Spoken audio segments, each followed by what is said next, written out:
資訊台，無限定內容，無限定嘉賓，同你分享無限樂趣。Let me hear you say yeah。好，繼續新城文化會館周三限定無限定。今日我哋有呢位飲食達人啊 ，Jimmy 盧志遠啊 ，OK。咁啊，我哋頭先咧就係講開啦，即係 Jimmy 就係你個工作咧就係餐飲業，就係幫人咧即係點樣即係經營呢個餐飲業啦。咁亦都講到即係你以前就係細細個啊，即係已經睇住即係爸爸就做呢個即係餐飲啊，即係中式酒樓等等啦。OK， 咁啊之後你亦都係接觸過好多唔同類型嘅餐飲業啦。咁啊去到之後就頭先講咗，就第一次去搞一個品牌就係去到台南，係啦，用1個月時間，即係1個禮拜睇係嘛，睇完之後就3個禮拜即刻做晒所有嘢，就喺香港開店。咁我想就問一問啊，其實即係了解一下，其實即係營運香港嘅餐飲業咧，即係一般係咪都有呢個流程㗎，定係點樣㗎？可唔可以同大家講下，分享下？其實香港餐飲如果你想去開展嘅時候咧，流程都係差唔多，你揾地方。點樣去埋班啦？我哋俗語係你點樣揾廚師？係其實佢最籠統就係分廚房同埋樓面啦。你點樣揾2個可靠嘅班底，幫你去做營運？係啦。咁啊，然之後你好多嘢你要去organize，譬如我哋成日講嘅 workflow 係啲咩咧？其實所有廚師佢都有佢嘅 workflow， 即係話佢攞嘢就唔就手，佢做嘢就唔就手，佢嘅班仔咩嚟嘅呢個？講多次俾我聽。即係譬如佢炒嘢，係佢轉身就要攞到啲嘢。係，咦？所有廚房嘅 set up，每個廚師都有自己嘅個性嘅。哎呀，呢樣嘢真係唔知喎。但係好多老闆係忘記呢樣嘢。係 OK，係啦，即係我設計個廚房嘅時候就要同廚師傾㗎喎。係啊！哎呦，真係唔知喎，都係嘅。我唔係即係其實我都諗到一樣嘢，就係等於譬如我自己即係我當然我喺電台工作咁電台 studio set up 都好好啦，即係都好 OK 啦。咁其實我自己屋企都有 set up，譬如電腦啊、咪啊嗰啲咧，即係我都係要即係譬如左右，其實我都諗好耐，究竟係即係嗰個 mon 擺喺左邊啦，定係隻手擺喺右邊點樣拎嗰啲嘢啊？即係我又有研究，即係原來廚師都係咁樣㗎。係啊，我哋試過喺Melbourne。佢有間餐廳真係 set up 到好靚嘅廚房，係。但係我哋去問翻佢之後請翻嚟嘅廚師，因為 set up 嗰個就已經走咗啦。係呢個係飲食界經常出現嘅問題。哦。到新嗰個就話啲嘢唔走手。哦。佢就要改晒所有嘅擺位。哎呀，真係完全唔知呢樣嘢喎！原來即係嗰個擺位對一個廚師，即係嗰個廚房係咁緊要嘅喎。同埋飲食咧，近呢幾年因為租金啦、人工比較高，每個老闆都要嘅，就係個同事要喺最短嘅路程做最多嘅嘢。係，即係例如咧，即係點樣？我收完人，我第二隻手就可以夾件蛋糕俾你，轉個身就可以沖杯咖啡俾你。即係呢個畫面咧，你可能某場景你會見到嘅，佢就係放咗一啲好好嘅 workflow 喺度。呢樣嘢嗱，即係各位聽眾咧，我都今日就係即係上咗一堂啦。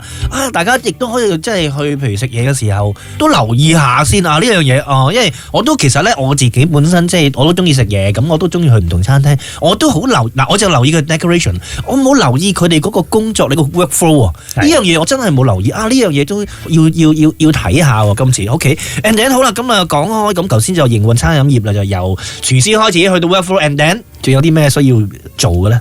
你可能又要揾下，你使唔使做 branding 啦？如果你由0至1，你需唔需要有一個好特別嘅一個主題話俾你聽，深入民心嘅一個 branding？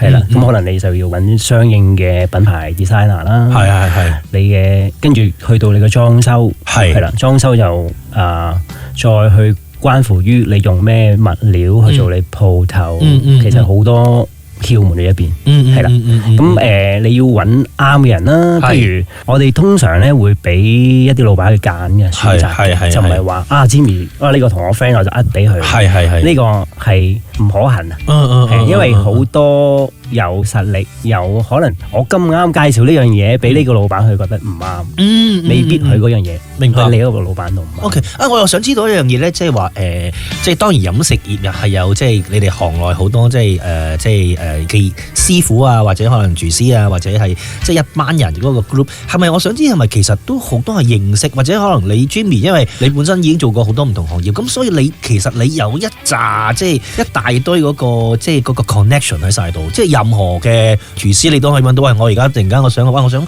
整個拉麵鋪喎，你又有拉麵嘅師傅，即係嗰班人，我要做 coffee shop 又有即係做咖啡嘅一班人，係咪咁樣啊？嗱，一個人就識人唔算多嘅，但係你要多啲去同你身邊嘅朋友去話俾你聽你做緊啲乜嘢，自然就會有人介紹俾你嘅。即使你呢一刻你唔認識，係啦，咦有機會喎真係，大家聽到呢個節目啊，總有人會話俾你聽，喂，我有個師傅想介紹俾你，喂，我有個去做樓面做得好叻嘅，佢睇住條 team 好穩陣嘅，我介紹俾你識，總有人會介紹到俾你。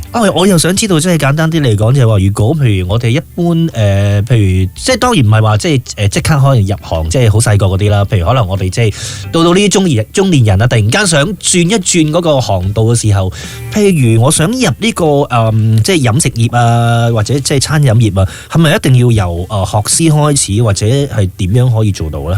如果你問我咧，或者我要真係想經營一間即係我心目中嘅餐廳，你覺得嗰個過程大概應該點樣咧？首先你要知道你自己想要啲咩，係啦，大概你想做啲咩生意？係啦，你想做一啲熟客嘅生意啊，定還是你中意做遊客生意，生客多啲？咁你嘅地段你就要諗清楚啦。其實我之前我做開文員，我慣咗禮拜六日休息嘅喎。咁你會唔會選擇喺啲工廠區嗰啲地段去做你自己想做嘅嘢？係啦。我唔係咁介意 feedback 嘅，我中意個流量，我中意快。咁不如去啲旺啲嘅區域啦，係啦。我唔介意feedback， 我亦都想做到個流量，咁你不如去啲遊客區啦。呢樣嘢 OK， 即係諗嗰個customer， 即係你嗰個客人咧，即係都好緊要嘅。即係究竟你想做邊類型嘅客？咁跟住好啦，咁需唔需要去學咧？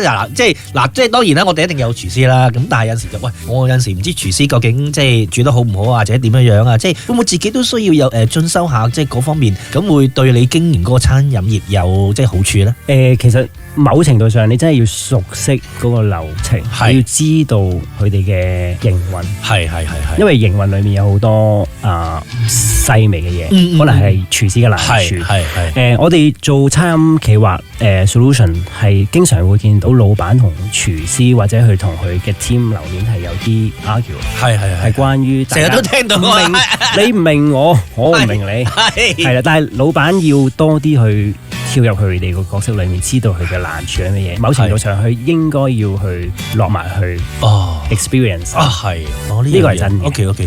咁即係話，如果咁講，我譬如當我就又以我為例啦，其實我就好中意即係日本拉麵嘅。咁我想營運嘅時候，即係如果咁講，阿 Jimmy 都即係建唔建議我去嗰啲叫去偷師先，即係可能為一間日本拉麵做一做，即係做一段時間，咁認識咗佢啲流程啦，各方面啦。了解咯，咁先至再自己即係到時再諗住開即係呢個拉麵鋪咁樣咧。如果你真係一張白紙，譬如你好中意做咖啡，我都建議你去做下 barista，你知道做緊啲乜嘢。你唔需要好叻，係啦，即係起碼都知道件事發生咩事。我又覺得其實呢個世界有好多人會願意去講一啲嘢俾你聽，係啦。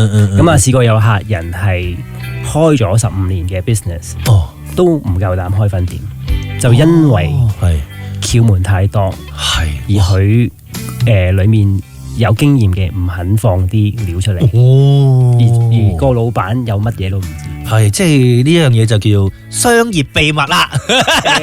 我哋可能以前成日聽到咩教識徒弟冇師傅，當我教識晒你，我嘅地位咪被動搖咯。